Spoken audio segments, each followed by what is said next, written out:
I'm in Venice right now. Just kind of popped over here from Milan. Don't really know what I'm gonna do. I heard it's an easy place to get lost, so I thought we'd walk around and just get lost. All I know is I don't want to see gelato after yesterday.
Venice is really cool actually. Sidewalks just end sometimes, straight into the canal.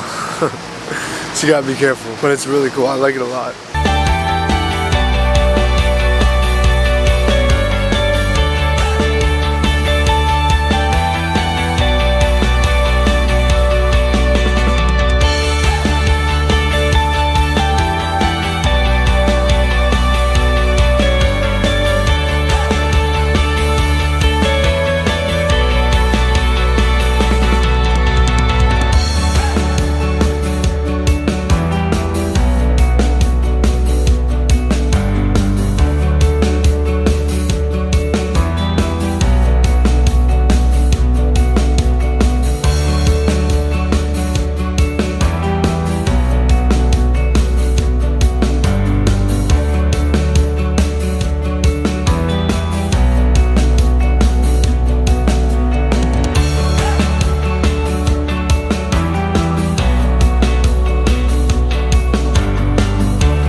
You know what I love?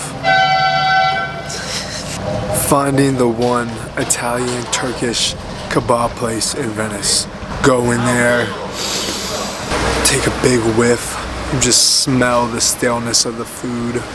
The guy running the place comes in from outside, just having smoked a cigarette. Go up to the counter, say you want a Greekito, or Turkish Italian version of a Greekito. Guy goes, okay, $4.50. I know it says fries on the menu, but I like you, so I'm gonna give you extra meat. I think it was because the kebab had been on the skewer for about a month now and they need to get rid of the meat, but beside the point, doesn't matter. He gives me extra meat without the fries or the ketchup. That was also on the menu. He goes up, grabs his hedge trimmer, starts going to work on the meat. You can tell it's a little tough because it's been cooking for a while, you know, it's a little rough. Just goes straight to cooking my food and making the gyro. Doesn't wash his hands at all. Fantastic. Get the gyro, take the first bite. You can literally taste the cigarette ash in your food. It's hard. It's very hard, but it's decent. It's decent. All of a sudden, reggaeton starts playing on the TV.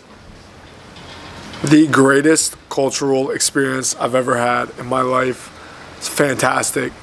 Wouldn't take your family there, but it's amazing. It's an amazing experience.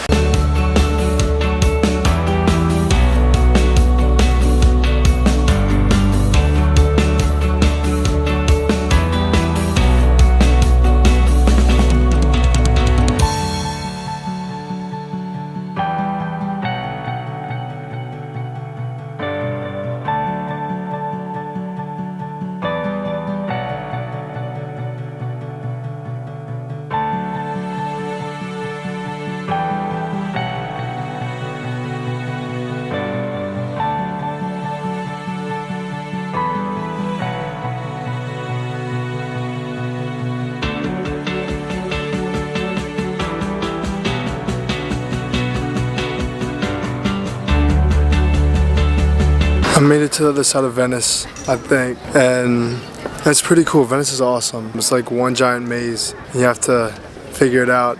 It's a really cool city. I think I'm gonna head back to catch my train to Milan. Like I was saying before, Venice is a really cool city. One of the cool things about Venice is you can get a ride in a gondola.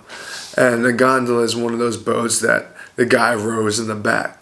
Watching those guys is honestly so fun. There's this one guy, he's rowing with one hand, has his phone in the other, and he's talking to his family. He's talking to them in Italian, and he's telling them what he wants for dinner. This poor American family sitting in the front of the gondola, just enjoying their time, not realizing what the heck he's saying on the phone in the back. It was so funny. You know, a lot of the guys are fit, but some of the guys they're a little on the heavy side.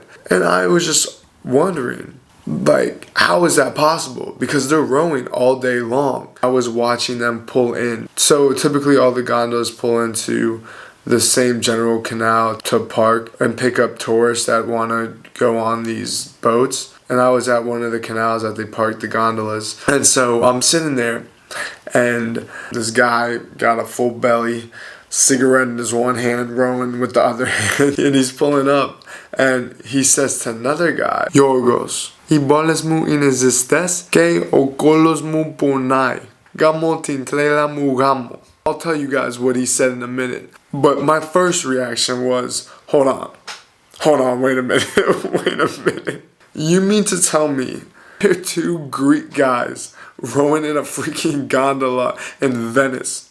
If I'm gonna pay 30 euros to be taken around in a freaking gondola, I want Luigi and David to be taking me around, whose ancestors pioneered the art of gondoling. I don't want freaking Yorgos and Bono from Athens taking me around. What the first man said in Greek was, Yorgo, my balls are hot and my butt hurts. My point exactly. To go back to the very original thing was, I don't know how these big guys row around in these freaking boats.